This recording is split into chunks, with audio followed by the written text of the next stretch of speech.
Maka Allah pun memerintahkan kepada malaikat untuk mengambil segumpal tanah yang ada di bumi ini. Di dalam sebuah hadis yang diriwayatkan oleh Al-Imam Ahmad dari Abu Musa Al-Asy'ari radhiyallahu anhu, berkata Nabi Muhammad sallallahu alaihi wasallam, "Innallaha khalaqa Adam min qabdatin qabdaha min jami'il ard." Sesungguhnya Allah Subhanahu wa taala menciptakan Nabi Adam dari segumpal tanah, yang tanah itu dibawa dan diambil oleh malaikat dari seluruh tanah yang ada di muka bumi ini.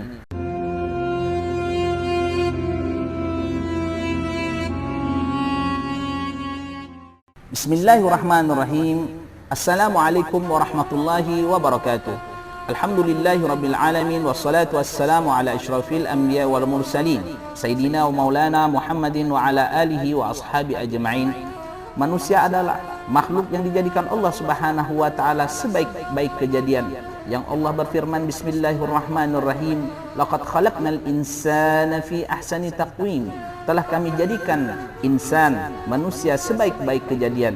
Maka ketika Allah Subhanahu wa taala ingin menjadikan Nabi Adam, lalu ia pun mengabarkan kabar yang sangat besar kepada malaikat, dan dikumpulkanlah malaikat yang dialognya sangat terkenal di dalam surat Al-Baqarah.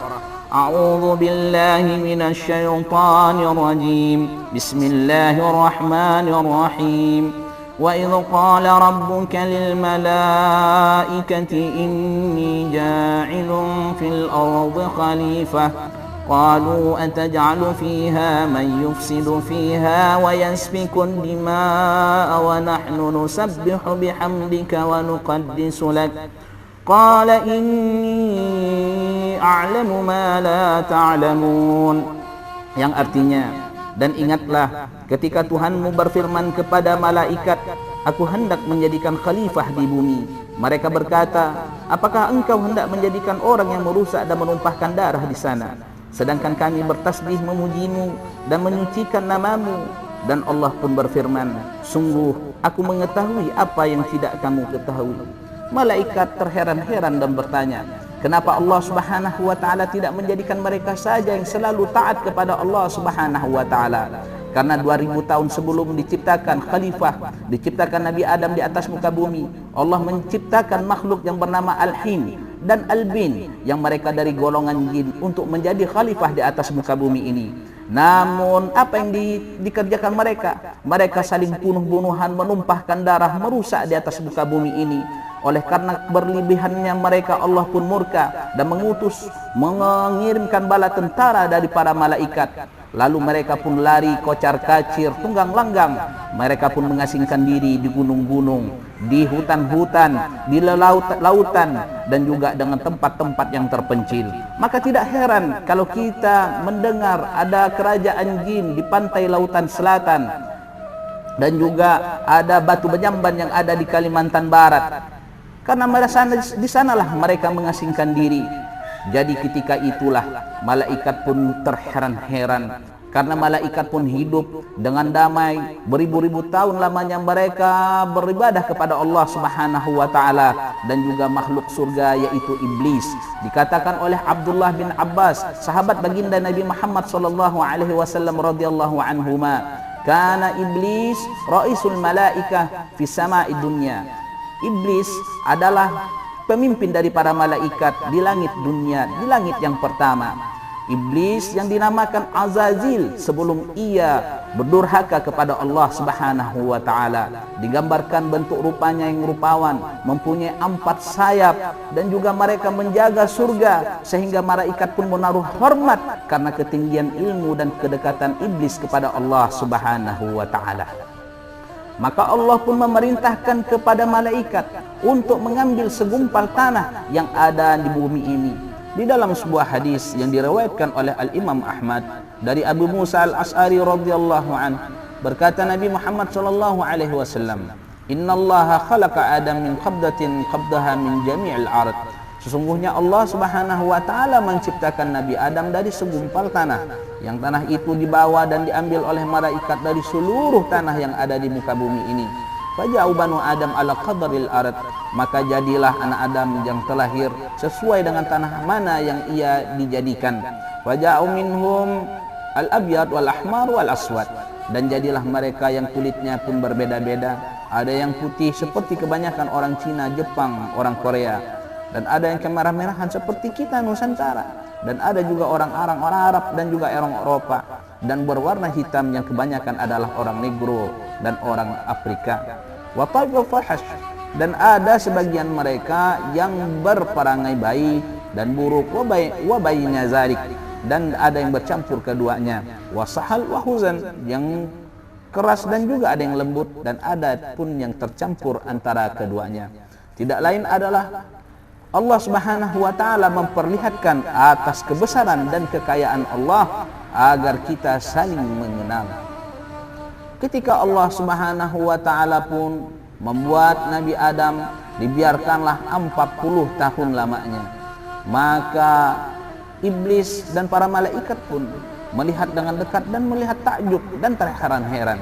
Yang paling heran adalah iblis, dan dia pun melihat dari dekat dari jasad Nabi Adam yang waktu itu masih belum ditiupkan ruh, dan dia iblis pun masuk dari mulut Nabi Adam dan keluar dari dubur. Lalu iblis pun berkata, seakan-akan memprovokasi malaikat, wahai malaikat, janganlah kau takut dengan makhluk ini. Sesungguhnya makhluk ini adalah berlubang, sedangkan Tuhan kita tertutup. Jikalau aku menguasai daripada lubang ini, maka celaka dan binasalah mereka.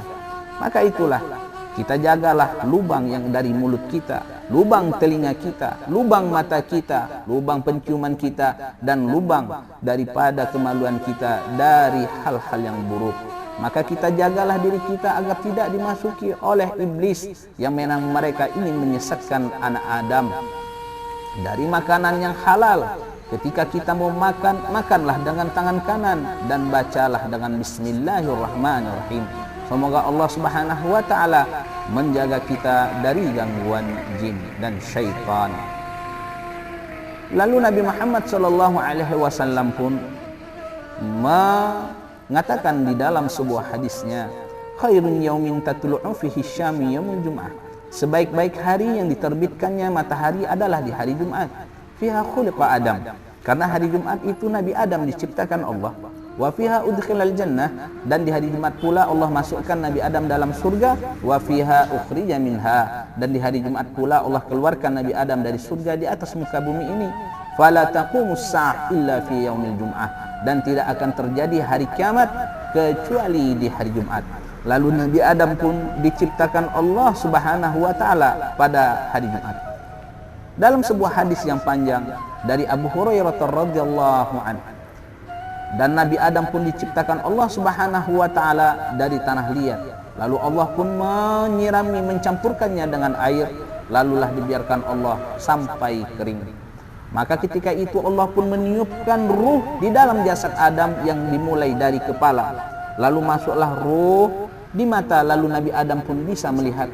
Lalu ketika sampai di hidung, Nabi Adam pun langsung bersin seraya mengucapkan Alhamdulillah. Maka Allah pun berkata, rahimakallah, rahimakallah. Allah selalu menyayangimu, Allah selalu mengasihimu. Lalu ketika Nabi Adam pun sudah dimasukkan ruh di dalam jasadnya, yang Allah lah yang meniupkannya, maka ia pun diperintahkan untuk memberikan salam kepada malaikat. Assalamualaikum, dijawablah oleh malaikat, waalaikumsalam. Lalu Allah berkata, itulah ucapan salammu, sapamu, dan juga dengan anak keturunanmu. Maka Nabi Adam pun ingin melihat anak keturunannya. Maka Allah Subhanahu wa taala suruhlah ia pilih yang baik ataupun yang buruk, yang kanan ataupun yang kiri. Lalu Nabi Adam pun berkata, inginnya aku memilih yang kanan, yang baik. Lalu dibukakanlah telapak tangan, dan di situ Nabi Adam pun melihat anak-anak keturunannya, dan yang sebagian mulutnya bersinar. Yang paling bersinar adalah Nabi Daud alaihissalam, seorang nabi, bukan hanya nabi tetapi raja yang dikenal dengan sebutan David oleh Barat dan orang-orang Yahudi. Lalu Nabi Adam pun bertanya, ya Allah, berapakah umurnya? Maka Allah pun berkata, 60 tahun. Sungguh pendeknya kah daripada umurnya. Maka berikanlah ya Allah sebagian umurku 40 tahun agar dia umurnya genap 100 tahun. Maka ketika Nabi Adam alaihissalam telah hidup, ketika di akhir daripada hadisnya, ketika Nabi Adam ingin dicabut daripada umurnya, ia pun berkata kepada malaikat, malaikat, umurku kan masih 40 tahun jatahnya, kenapa mau dicabut saat ini?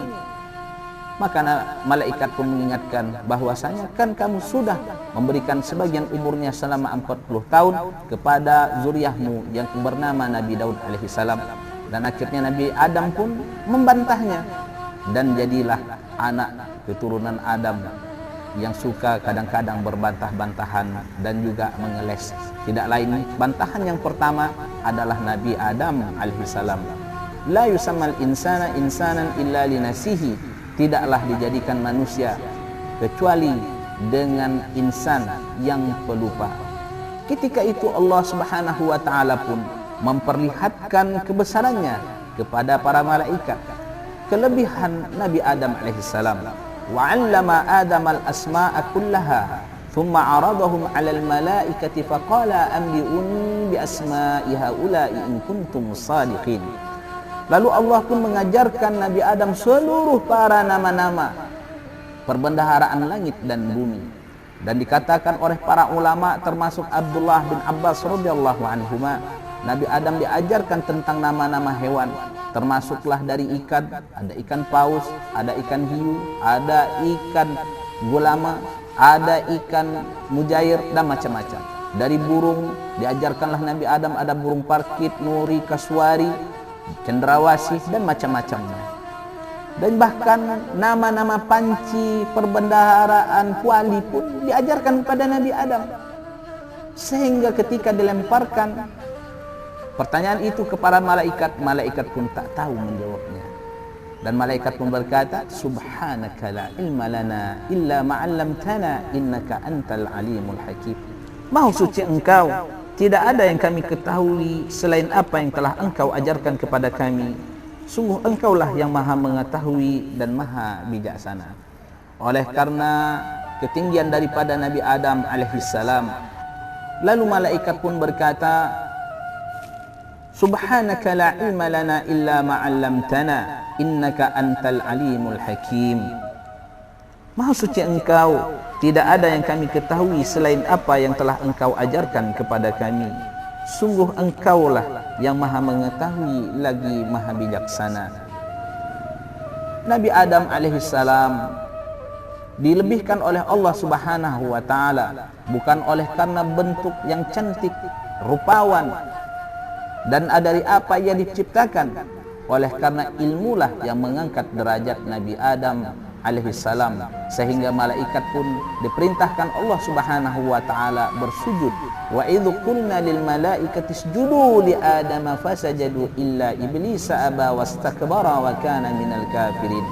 Dan kami pun berkata kepada malaikat, bersujudlah kalian, lalu malaikat pun mentaati Allah dan ia pun bersujud, kecuali yang tidak mau bersujud dan menolak perintah Allah itu adalah iblis, oleh karena kesombongan mereka yang merasa mereka adalah yang terbaik, yang lebih dekat dengan Allah yang paling banyak daripada ibadahnya.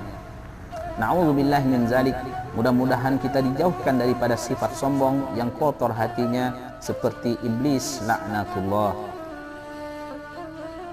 Malaikat bersujud untuk menghormati Nabi Adam oleh karena ketinggian ilmunya, bukan dari paras rupanya dan bukan daripada apa ia diciptakan. Baiklah saudara-saudariku, insyaallah kita akan bertemu lagi dari sambungan kisah Nabi Adam alaihissalam dan juga dengan Nabi dan Rasul di perjumpaan yang akan datang. Assalamualaikum warahmatullahi wabarakatuh.